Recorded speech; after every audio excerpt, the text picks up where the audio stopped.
hashtag C4C, 4C Live, and hashtag We Are Action.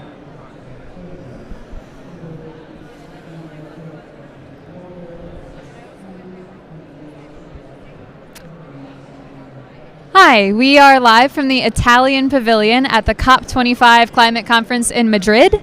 And you can follow our conversation with hashtag C4C Live and hashtag We Are Action. It's the end of the first week here at the COP25, and today is the youth takeover with Connect for Climate. So if you're following us on social media, it's actually us posting, and two of our other colleagues are posting on the Instagram and Twitter accounts today. I'm Callie Broadus. I'm from Washington, D.C. And I'm Raquel Gayon Silva. I'm from Portugal. And we are two of the winners of the Global Youth Video Competition. So, Callie, tell me a little bit about your category and a little bit about your video. So I entered into the Balancing the Use of Land for People and Ecosystems category. And in my video, I talked about an organization which I just founded called Reserva, the Youth Land Trust. And we are an organization dedicated to youth empowerment through land conservation, education, and storytelling. And what I spoke about in my video was our first conservation project, where we are creating the world's first entirely youth-funded nature reserve. And so we are connecting with young people around the world. We have over 40 youth council members from around the globe who are working in their communities to fundraise and to prove that young people don't just have a voice, but they have financial power as well. We've partnered with Rainforest Trust and with our local partner, Fundación Ecominga in Ecuador, to create a 1,219-acre reserve in the Andean Chocó rainforest, which is an extremely biodiverse region.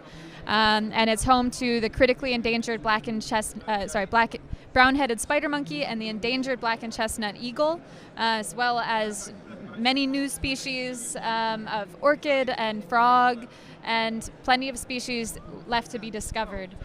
So it's an incredibly important area for our ecosystem health globally, with so much biodiversity concentrated in one spot. So that was my video. What about yours? Well, my video was a part of the category Cities and Local Action to Combat Climate Change.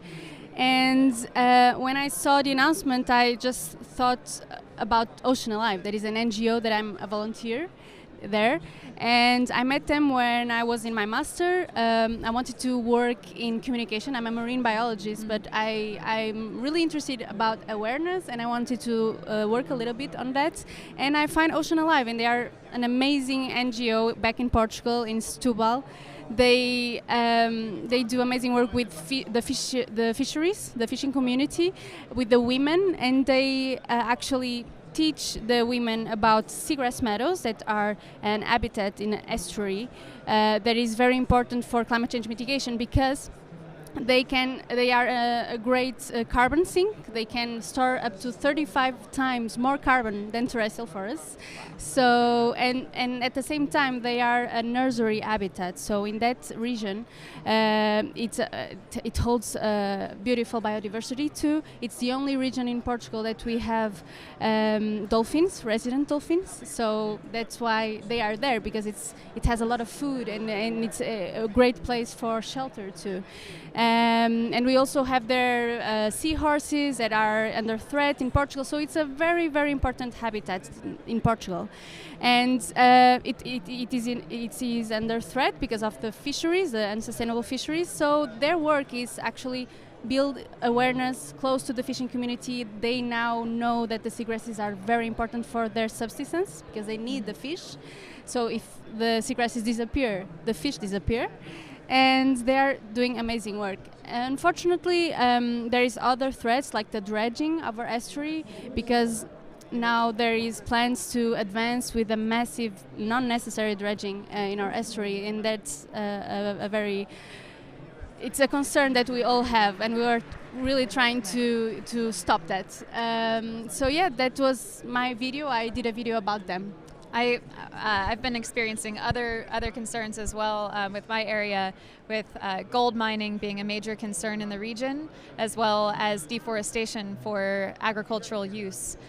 So it's great that we're both taking action to try to combat these problems. And we can learn with each other. I mean, with your ways of getting funding, I find it amazing. So yes, we are definitely learning a lot with each other. What have been the major takeaways for you this week? It's the end of the first week and we're going into the second week here. So what are you hoping to see more of? So during this week, I've learned a lot about the Paris Agreement and how does the NDCs are made and how is the process. And I've been actually all over the place trying to, not to miss side events, really interesting side events. And I'm really excited about next week from now on, because from now on we're going to have more ocean-related talks about blue carbon, that is the carbon that is stored in the oceans. And I'm really looking forward for my next week. What about you?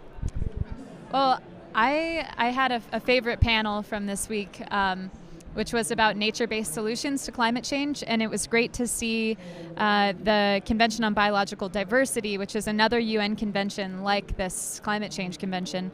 It's great to see them represented on that panel to start the dialogue about having our ecological crisis at the same time as the climate crisis, and how we can solve both at the same time through similar through nature-based solutions. So that's what I really appreciated from this week, and I'm hoping to see more of that, because I think we are not using the term biodiversity enough this week.